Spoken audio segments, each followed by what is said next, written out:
은혜 받고 성취될 하나님의 말씀은 디모데후서 2장 20절 21절 말씀.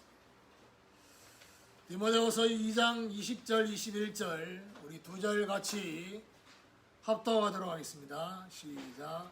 큰 집에는 금그릇과 은그릇뿐 아니라 나무그릇과 질그릇도 있어 귀하게 쓰는 것도 있고 천하게 쓰는 것도 있다. 그러므로 누구든지 이런 것에서 자기를 깨끗하게 하며 기 서는 것이 되어 거룩하고 주인의 서심에 합당하며 모든 선한 일에 준비함이 되리라. 우리 합독한 말씀을 가지고 중심의 변화를 주신 것 감사라는 제목으로 말씀을 전가하기로 하는 옆에 분하고 인사합시다. 지속의 은혜를 받읍시다. 하나님께서 지키라고 하신 절기, 유월절, 맥추절, 수장절, 이 세 절기는 중심의 변화를 통해서 주신 증거들이 그 안에 있다라는 사실입니다. 하나님이 주신 구원의 은혜 다음으로 가장 큰 은혜가 뭘까? 그것은 바로 중심의 변화를 주신 은혜다. 왜냐? 그 중심이 쉽게 바뀌지 않기 때문이다. 구원받았다 할지라도 중심의 변화는 정확하게 말하면 근원적인 중심의 변화는 결국 어떤 것이냐? 창세기 3장의 나 중심에서 하나님의 중심으로 바뀌게 되다. 이걸 말합니다. 이 중심의 변화가 일어나야지만이, 이 말이 중요해요. 이 중심의 변화가 일어나야지만이 지속할 수 있는 은혜가 임하게 됩니다. 결국 왜 자꾸 이렇게 뭔가 모르게 주저앉게 되느냐, 반복적으로 무너지느냐, 뭔가 지속이 안 되느냐, 용두사미로 끝나느냐, 그건 바로 근원적인 중심의 변화가 일어나지 않아서 그래요. 그러니까 저와 여러분 잠깐 은혜 받고 이렇게 하면 저와 여러분 말이 좀 달라질 수 있습니다. 그렇죠? 그런데 그 말의 근원이 바뀌었느냐 안 바뀌었느냐는 것은 그거는 다른 문제입니다. 그러니까 예를 들면 저와 여러분이 나름대로 긴장하고 이렇게 뭔가 인격적으로 커버해서 내가 말을 할 수 있지만 진짜 여러분 은혜 받지 못하고 내 상태가 안 좋을 때 나오는 그게 어떤 면에서 나의 진짜 모습일 수도 있거든요. 그게 근원의 변화가 일어나야 돼요. 오늘 하나님이 저와 여러분에게 이미 주신 중심, 그리고 앞으로 주실 중심의 변화에 감사하는 저와 여러분 되시기를 예수 그리스도 이름으로 축원합니다. 자, 그러면 첫 번째로 어떤 중심으로 바꾸셨느냐? 주권에 무릎 꿇는 중심입니다. 자, 주권에 무릎 꿇는 중심이란 말이 무슨 말이냐? 우리의 구원은 하나님의 주권 속에서 거저 주시는 은혜로 주어졌습니다. 특별히 내가 하나님을 선택하기 이전에 하나님께서 저와 여러분을 선택해서 구원으로 인도하신 것입니다. 이사야 43장 1절에 10절에 보니까 내가 너를 지명하여 불렀나니 너는 내 것이다. 너는 나의 종이다. 나의 정인이다. 이렇게 말씀을 하고 있습니다. 참 중요한 것은 구원받았다고 해서 바로 하나님의 주권에 무릎 꿇지는 못합니다. 이 말이 무슨 말이냐? 구원은 받았지만 대부분의 사람들은 여전히 나 중심이에요. 어떤 면에서는 99%가 나 중심으로 삽니다. 그리고 나를 위해서 필요한 물질 중심, 그리고 나의 미래를 보장받기 위한 성공 중심, 이렇게 살아가고 있습니다. 그래서 언제부터 하나님의 주권이 인정되기 시작하느냐? 주인이 바뀌어요. 그리스도로 주인이 바뀌어야지만이 그때부터 하나님의 주권이 인정되기 시작하는 것입니다. 특별히 저와 여러분의 과거에 대한 하나님의 주권이 인정돼야 돼요. 어제 유목사님 그렇게 말씀하시대요. 과거도 좋은 과거가 있고 안 좋은 과거가 있는데 좋은 과거는 추억이다. 안 좋은 과거, 그게 대부분 뭐죠? 상처입니다. 상처 속에는 특별히 하나님의 주권이 전혀 적용이 안 되고 적용이 돼도 어떤 면에서는 적용을 했을 뿐이지 재조명, 재해석, 재적용을 하는 것까지 가지 못하는 그럼 뭐가 됩니까? 원망하는 거죠.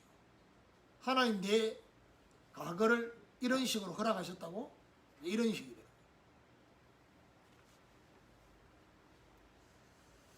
과거에 대한 주권, 이 주권이 인정되어야지만이 지금에 대한 주권도 인정이 되는 거예요. 앞으로 미래에 대한 주권도 인정이 되는 것입니다. 결국 모든 것을 합력하여 선을 이루심을 믿을 때 하나님의 주권에 대한 뭐죠? 감사하게 되는 것입니다. 언제 주권에 무릎 꿇기 시작하느냐? 나를 향한 유일한 계획이 있음을 믿을 때, 나를 향한 유일한 계획을 가지고 하나님 나를 인도하고 계신다는 것을 믿을 때 하나님의 주권에 무릎 꿇기 시작한다는 사실. 나만을 통해서 영광 받으실 그 영광을 바라볼 때 하나님 앞에 온전히 무릎을 꿇게 되는 것입니다.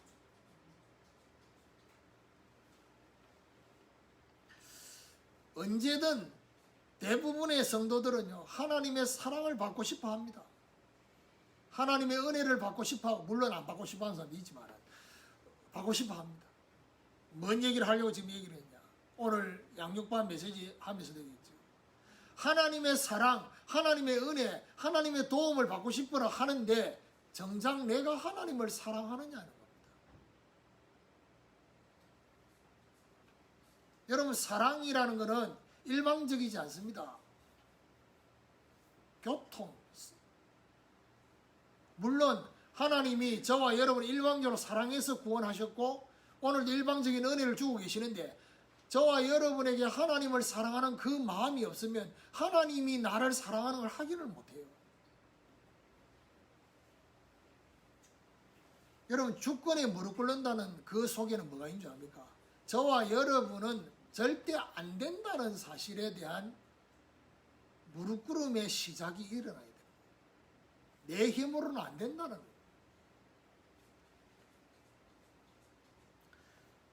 그래서 주권에 무릎을 꿇을 때, 하나님의 주권에 무릎 꿇을 때, 이때 저와 여러분의 모든 것에 대한 뭐가 달라지느냐? 해석이 달라지는 것입니다. 그렇죠? 고린도전서 15장 10절의 해석을 하는 것입니다.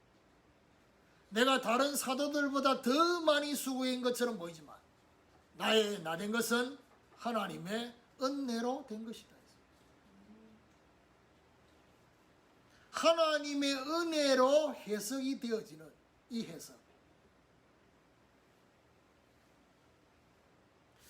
때로는 하나님이 가만히 계시는 것처럼 느껴지고 때로는 하나님이 저와 여러분에게 침묵하고 계시는 것처럼 보이고 아무것도 안 하고 계시는 것처럼 느껴지는 이유가 뭔지 압니까?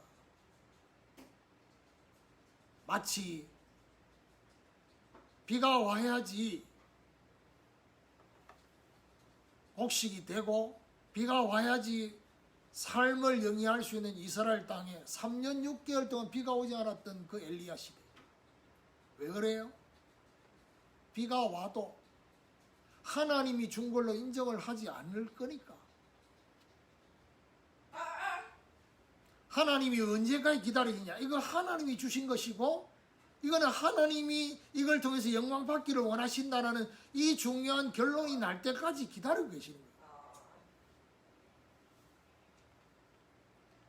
그 일이 중요한 일일수록 저와 여러분의 의가 1%라도 들어가기를 하나님 원하지 않으시는 거예요.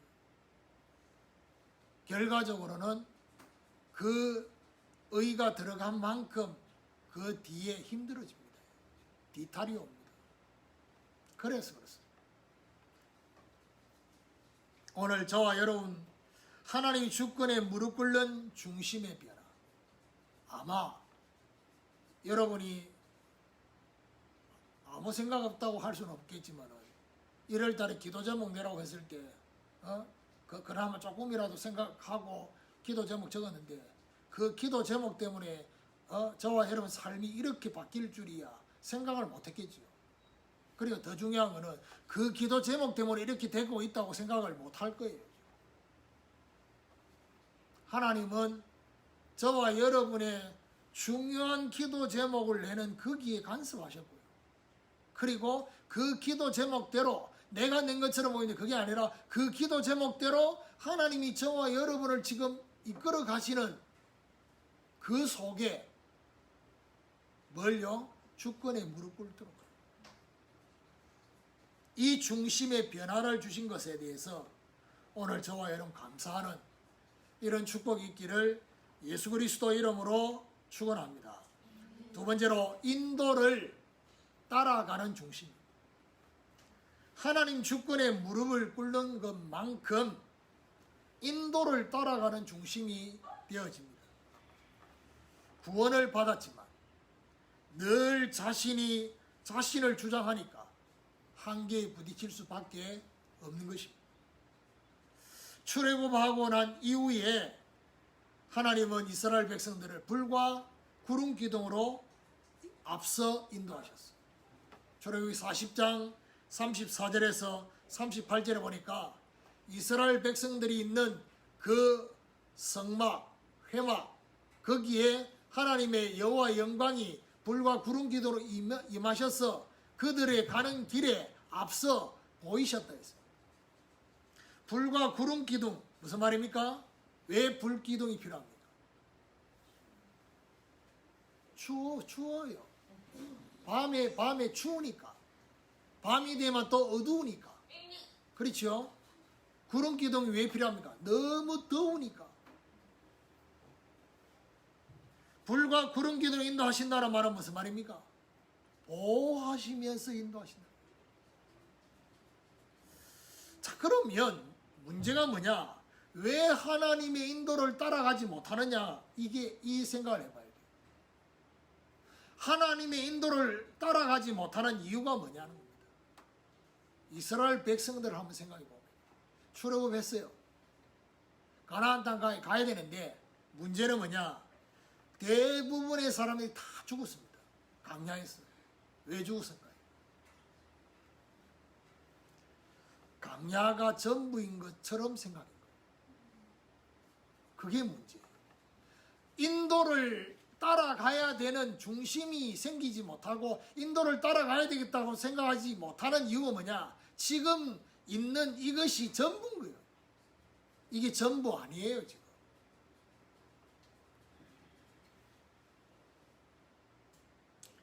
서론적인 강야가 전부가 아님을 알 때, 그때부터 인도를 받으려고 하게 됩니다. 잠언 16장 9절에 보니까 사람이 마음으로 계획할지라도 그 걸음을 인도하시는 분은 여호와시다 했어요. 사람이기 때문에 계획을 세울 수 있어요. 계획을 세우지 말란 말이 아닙니다. 마음으로 계획할지라도 라고 했어요. 계획할 수 있어요. 그런데 문제는 뭐냐? 그 계획대로 밀어붙이려고 하면 문제가 온다 이 말이에요. 왜요? 하나님이 저와 여러분의 인생을 이끌어가는 주인의 생각은 전혀 생각하지 않고 내 마음대로 하니까 계획을 세울 수 있어도 인도를 따라가려는 중심이 저와 여러분에게 생기는 거예요. 이게 중요합니다. 한번 돌아보세요. 1년 전에 내가 생각한 대로 지금 내가 살고 있는지. 2년 전에 내가 계획한 대로 지금 내가 살고 있는지 그렇지 않을 거예요. 내가 마음먹은 대로 살고 있느냐? 살지 못합니다. 그놈의 마음이 조석지비를 바뀐다고. 또 마음이 또 바뀌었어. 생각이 또 바뀌었어. 이 사람 만나고 저 사람 만나고 이 안경을 접하고 이러면 나도 모르게 또 바뀌어요. 그렇게 바뀔 걸 하나님 알고 계셔요. 그래서 혼자 저와 여러분 생각하고 마음먹으면 그냥 가만 놔둡니다. 왜냐? 바뀔 거니까 또. 말씀을 따라서 저와 여러분이 기도하게 되면 그때부터 뭐요? 하나님의 인도가 보이기 시작. 하나님이 눈에 안 보이잖아요. 눈에 보이지 않는 하나님이 저와 여러분의 인생을 인도하고 계신다? 그게 보여야 될 거 아닙니까? 분명히 불과 구름 기도로 인도하는 것들을 출애굽기에서 뭐라고 말했습니까? 보았더라 했어요. 중요한 것은 뭐냐? 하나님이 저와 여러분 인생을 인도하고 계시는 것들이 보여야 돼요. 그 보이는 중요한 열쇠가 뭐냐는 겁니다. 말씀 따라서 기도하라. 안 보인다? 전혀 이거하고 관계가 없는 거예요. 말씀 따라서 기도가 안 되면요, 하나님이 저와 여러분 인생을 인도하고 있다니 안 보입니다. 그러니까 미래가 막연하고 불확실하고 이러니까 미래를 대비하는 염려를 할 수밖에 없잖아요. 인도를 봐야지 인도를 따라가게 되는 겁니다. 그래서 모든 것 속에는 언제든지 두 가지가 같이 있어요. 뭐가 있느냐? 지금의 시간표, 그리고 다음의 이정표가 그 안에 있어요. 이 두 가지가 함께 있다는 사실. 지금 저와 여러분에게 필요한 응답이 그 안에 있고 다음을 위한 준비의 응답이 그 안에 있는 것입니다. 사도행전 16장 6절에 10절에 보니까 성령께서 아시아의 문을 막으시고 마게도냐로 인도하시는 그 속에는 지금과 다음이라는 이 중요한 것이 같이 있습니다.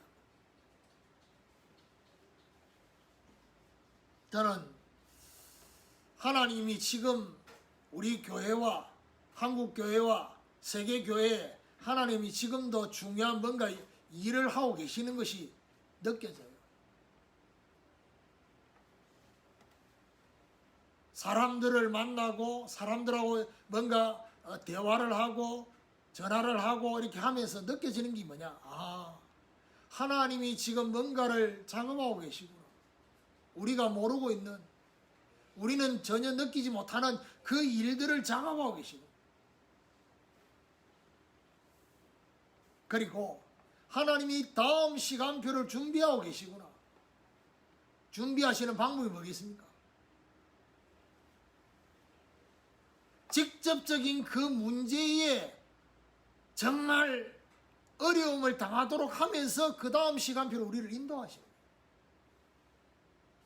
그게 아니면 절대로 갱신 안 할 거니까, 그게 아니면 절대로 움직이지 않을 거니까 하나님이 그 방법을 사용하시는 거예요. 그게 하나님 방법이에요. 때로는 우리가 절대로 하는 그 절대가 때로는 굉장히 맹종처럼 맹목적인 것처럼 그렇게 될 수 있거든요. 하나님보다 그게 더 우선이 되어 있는 부분이 있단 말이에요. 하나님이 저와 여러분을 이끌어 가시는 그 중요한 다음의 이정표를 향해서 하나님 앞에 우리가 인도를 따라가는 중심. 우려하거나 걱정하는 그 단계에서 머물지 말고 하나님의 인도를 우리가 따라가겠다라는 중심으로 기도해 주십니다. 오늘 성령의 인도를 따라가는 중심의 변화를 주신 것에 대해서 감사하는 저와 여러분 되시기를 예수 그리스도 이름으로 축원합니다. 세 번째로 본질에 올인하는 중심입니다. 주권의 무릎을 꿇고 인도를 따라가는 것만큼 결국 본질에 올인하게 되는 것입니다. 우리에게는 강야를 통과하여서 가나안이 기다리고 있습니다. 그렇습니다. 강야는, 저와 여러분이 주어진 강야는 서론입니다. 가나안은 뭡니까? 본론입니다. 하나님이 저와 여러분 인생을 두고 본론의 가나안의 시간표를 저와 여러분에게 주시려고 하는데 본질에 올인하지 않으면 어떻게 되느냐? 동화되고 도태됩니다. 그 말은 무슨 말이죠? 가나안 땅에 들어가서도 이스라엘 백성들이 결국 시간 지나니까 동화되어져 버렸어요. 가나안 족속에 쉽게 말하면 동화되어지고, 그리고 이 가나안 땅을 정복하는 게 목적이 아니에요. 그 가나안을 통해서 세계로 뻗어나가기를 원하는데 거기에 멈춰버리니까 도태되는 거예요. 본론의 가나안의 시간표가 주어졌을 때 이것을 육신적이고 서론적인 것을 위해서 이용하지 말아야 돼요. 이래 말하면 잘 이해가 안 되지요. 본론의 가나안, 그 속에는 뭐가 있습니까? 전도와 선교, 후대, 제자, 교회, 이런 것들이 전부 본론의 가나안입니다. 이거를 내 육신과 서론을 위해서 이용하지 말아야 된단 말은 무슨 말이냐? 선교를 이용하지 말아야 된다는 얘기예요. 전도를 이용하지 말아야 된단 말이에요. 교회를 이용하지 말아야 된단 말이에요. 본론의 시간표가 주어졌을 때 저와 여러분 뭘 바라봐야 되느냐? 영원히 남겨야 할 것을 바라보는, 이걸 하나님이 원하시는 것입니다. 본질에 온전히 올인할 때 그때 비로소 가나안의 땅을 온전히 차지하게 되는 것입니다. 이 가나안 땅을 하나님께서 어떻게 표현하시느냐? 젖과 꿀이 흐르는다. 아름답고 강대한다. 그 얘기만 하신 게 아닙니다. 신명기 8장 10절에 보니까 가나안 땅을 이렇게 표현했습니다. 옥토라고 했습니다. 옥토란 말이 무슨 말이죠? 가나안 땅에 들어가서 농사 지으면 그야말로 그냥 그대로 열매 맺는, 본질에 올인하게 되면 어떻게 되느냐? 저와 여러분의 영혼의 땅을 차지하게 되는, 그리고 옥토의 영혼의 땅을 얻게 되는 것입니다. 그래서 열매 맺게 되는 것입니다. 결국 올인해야 할 가장 중요한 본질이 뭡니까? 모든 족속으로 제자 삼으라는 것입니다.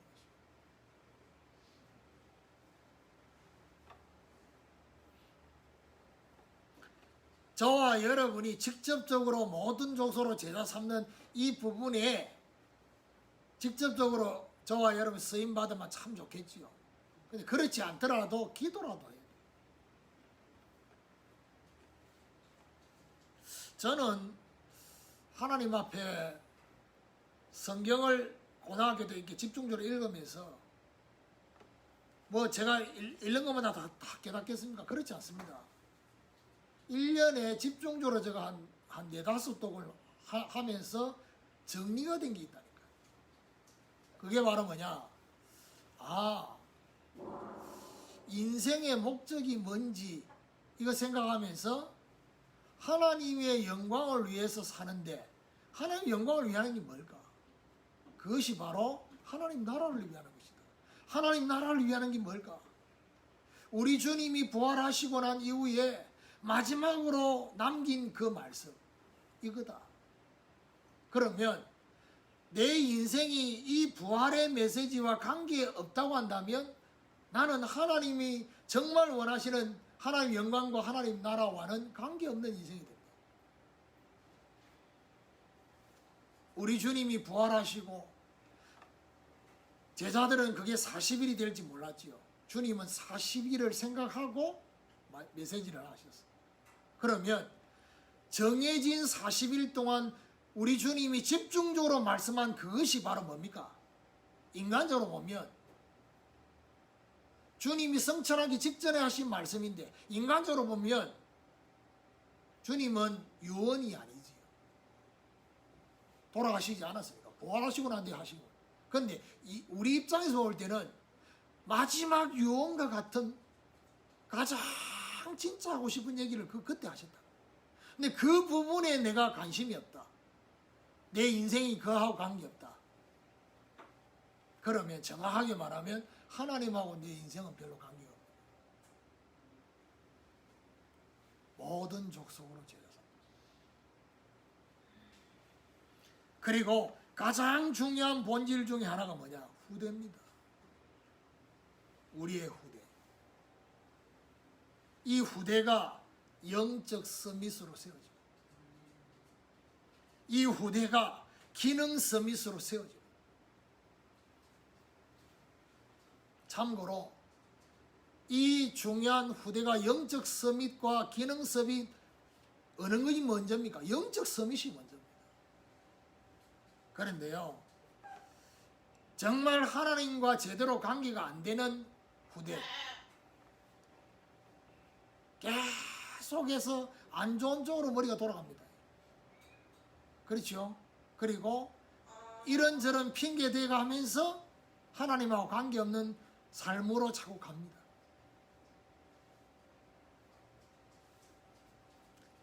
그래서 거기 속지 말아야 돼요. 그렇죠? 속지 말아야 돼요. 특히 우리 자녀들한테 속지 말아야 돼요. 예배를 드리고 있다? 드리지 않습니다. 몸만 앉아있지. 마음과 생각이 딴 데가 있어요. 그나마 그렇게도 앉아있으면 하나님이 그래도 그래 왔나? 이 정도지. 하나님이 정말 나한테 주시고 싶은 그 메시지와 이런 부분에 관심이 있냐 없냐?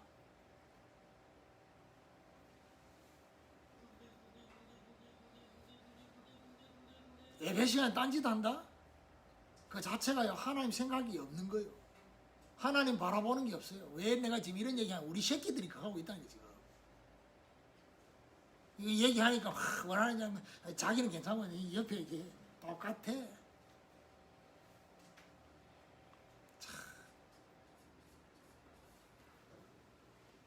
그러니까요, 영적으로 전혀 서밋과 관계 없으니까 하는 일이 힘들 수밖에 없어요.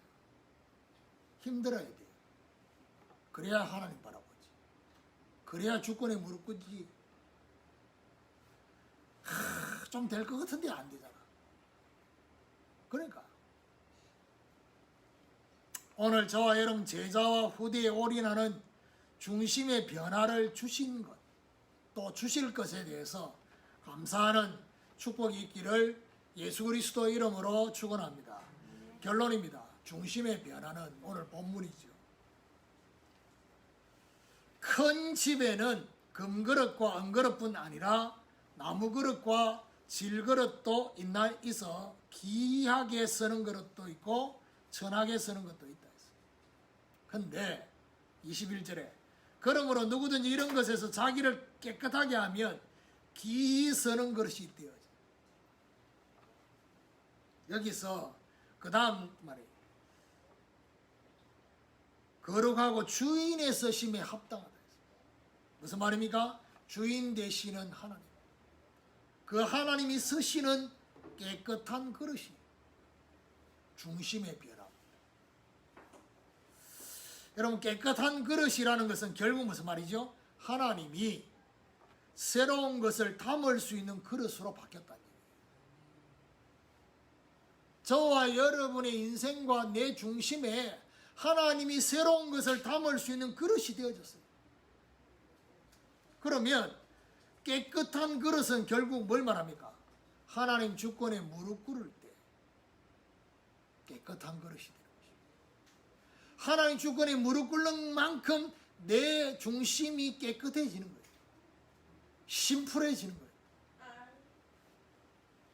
지금의 모든 것을 말씀과 기도의 인도로 새롭게 담으면 제자 세우는 선교, 서밋의 후대를 세우는 본질 올인의 쓰임을 받게 되어진다는 거죠. 그렇습니다. 저는 뭣도 모르고 고등학교 때 은혜 받고 많이 불렀던 찬양 중에 오늘 예배 때 말씀 받기 전에 불렀던 찬양 320 나의 죄를 정기 그 찬양을 그렇게 많이 불렀어요. 거기 보면 언제든지 주 뜻대로 사용하여 주옵소서. 그리고 제가 정말 멜로디도 그렇고 이 가사 너무 좋아하는 찬양이 뭐냐 90장 주 예수 내가 알기 전 나 먼저 살아. 이제 그거 보면 후렴이 주 내 마음에 나 주님 안에 있어. 나 주님을 믿으며 그 손을 의지하고 내 몸과 마음 바쳐서 끝까지 충성하고 그 찬양 많이 불렀어요. 그래서 지금도 그 찬양 부르면 그렇게 감동이 돼요. 그리고 그 찬양이 너무 저는 어떻게 되겠냐 생명의 찬양이라고 해요. 주님과 나와의 생명적인 찬양의 고백이 나의 생명 되신 주님 앞에 나아갑니다. 오늘 저와 여러분의 중심의 그릇 하나님 앞에 말씀을 다 받고 난 이후에 과연 깨끗한 그릇인지 새로운 것을 담을 수 있는 그릇인지 아니면 새로운 것을 담기는 너무나 지금 불필요한 것들이 많은 그릇인지 질문하면서 하나님의 주권에 무릎 꿇는 것부터 시작하는 오늘부터 하나님이 쓰시는 중심의 그릇으로 변화되기를 사모하는 저와 여러분 되시기를 예수 그리스도 이름으로 축원합니다.